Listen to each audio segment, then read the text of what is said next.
Yes, class, let us continue with your social class. Page number 20. Up till where did we finish in the previous class? I believe local time, right? Page 20, right inside. Yes, so now let us start the next topic, that is standard time and time zones. As I read the text, please follow the text. The Earth rotates from west to east and completes one full circle or 360 degree of longitude in 34 hours.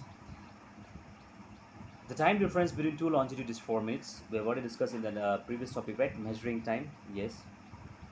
See under the topic measuring time, those 3 points. See the first point. It's being mentioned, right? 1 degree in 4 minutes. Now, can you imagine what would happen if you had to change the time on your watch every time you travel 1 degree of longitude? There would be utter confusion if you embarked on a long train journey. Therefore, in the late 1870s, 70s, S. Be careful. I'll tell you what you mean. What do you mean by that S? Sir Sanford Fleming designed a plan for a worldwide standard time, which is very much the same as the one we have now. For every 15 degree of longitude, we have one time zone. Now there are 360 degree of longitude, so which means 15 degree of longitude, one time zone. Total 360 degree of longitude. So 360 divided by 15, which means we have got 24 time zones in the world. So let me explain you this first. So basically, this we know that the Earth rotates from west to east, and to complete one full circle, that's 24 hours. That's how day and night takes place, right? Morning, sun is in one place. Morning, night, night, morning. 24 hours, one complete circle, and the difference between these two longitude is a 4 minute. Now imagine, in every since there's a 4 minute of difference between two longitude, so as every degree, like longitude 360 degree, 360 longitudes. So after every degree, if every single degree, if we have to keep on what do you call adjusting our time, how it would have been. So therefore this particular person called Sir Sanford Fleming, during the late 1870s, that means when 1870, now it's not 1870, it's 1870s, s, there's a small s. Now what do you mean by that small s? If you do not write s, that a complete answer would be wrong. Why? Because when you write 1870, that specifically means that particular year, 1870, 70.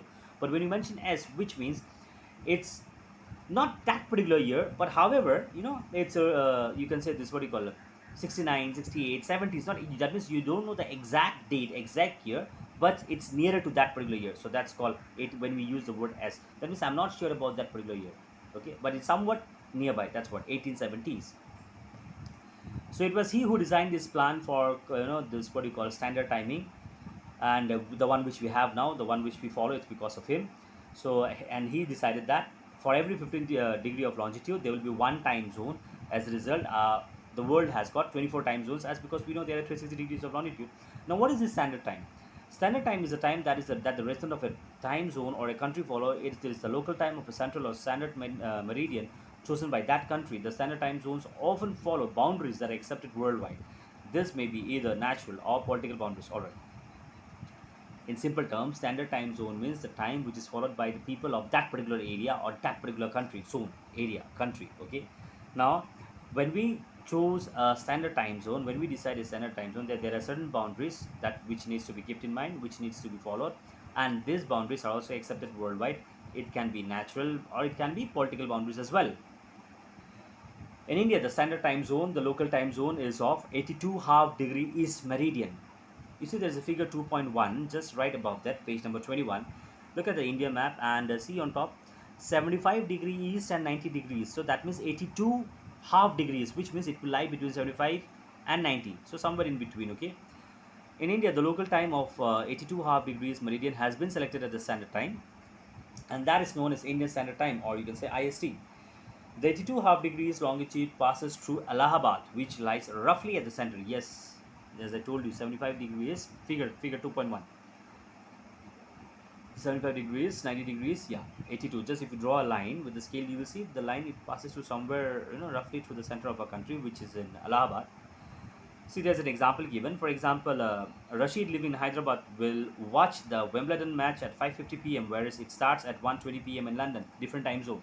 And the earth rotates west to east. Some countries, they have got multiple time zones. For example, Russia has got 11 time zones, but however, all these 11 time zones are different latitude. I mean, not so different longitude. They have got 11 time zones, but however, it is grouped into 8 standard time zone. Same goes for China as well. China has got 5 time zones, but however, it runs on a single standard meridian. Next, we have the international date line. All right, what do you mean by international dateline? Let's see. Can you guess why no direction that is east or west is required to refer to the 180-degree longitude?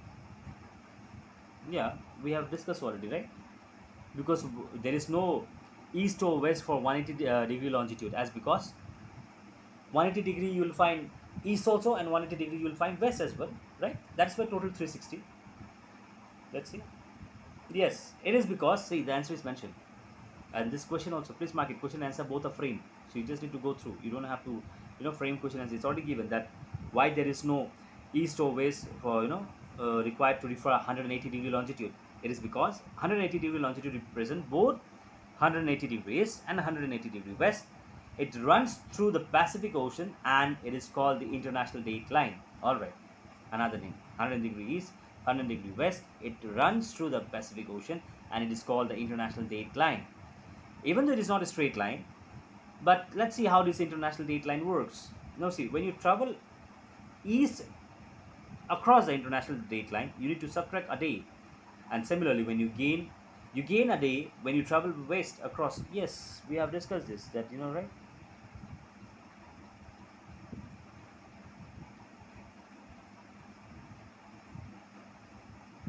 Yeah, you see, under the topic measuring time, the third point, west of Greenwich, is they have given just one of the example how to measure time. That the time will be behind by 2 hours. That will be 10 a.m. When you go to the west of Greenwich, same thing. So like, where am I? Yeah, when you travel east, then you need to subtract minus a day, and when you gain a day when you travel to the west of this 180-degree longitude, or you can also say the international date line. Okay, 180-degree longitude or international date line. Next. Oh, we're done with the chapter. All right, let us just have a quick recapitulation of the key points which that we have discussed in this chapter. A globe is a model of the earth. It represents our earth in its actual shape. We can see all the countries of the world in their correct shapes and proportionate sizes. Proportion, okay, not exactly. Similarly, every place on earth has two types of location, that's relative and absolute. The prime meridian is the central longitude that divides the earth into two vertical this way. Horizontal is this way, vertical. Into two vertical halves, that is the eastern hemisphere and the western hemisphere. Latitude and longitude are helpful in determining the location of different places of earth. Longitude are used to calculate time between places. The earth rotates from west to east and completes one full circle or 360 degree in a 360 degree of longitude in 24 hours. The international date line is an important longitude that helps to standardize time across the world. Alright, so yeah, and obviously for sure, glossary, the box that is mentioned just below this particular key points.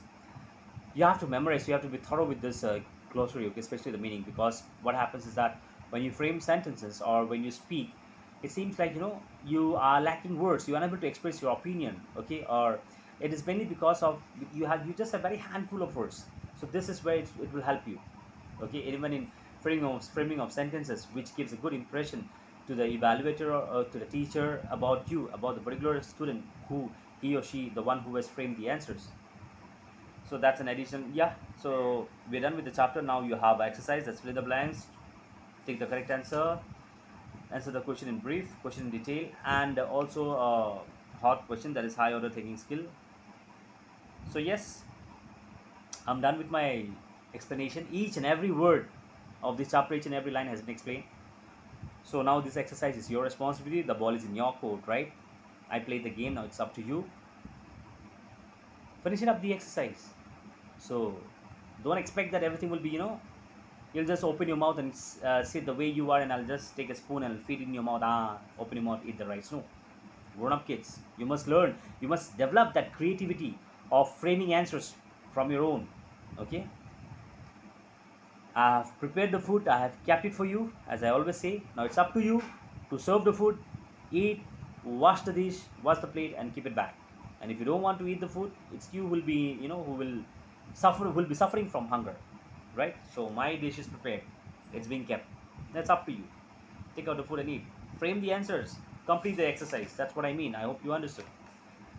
Alright then, see you in the next class. Until then, study well, okay? Stay at home, be safe.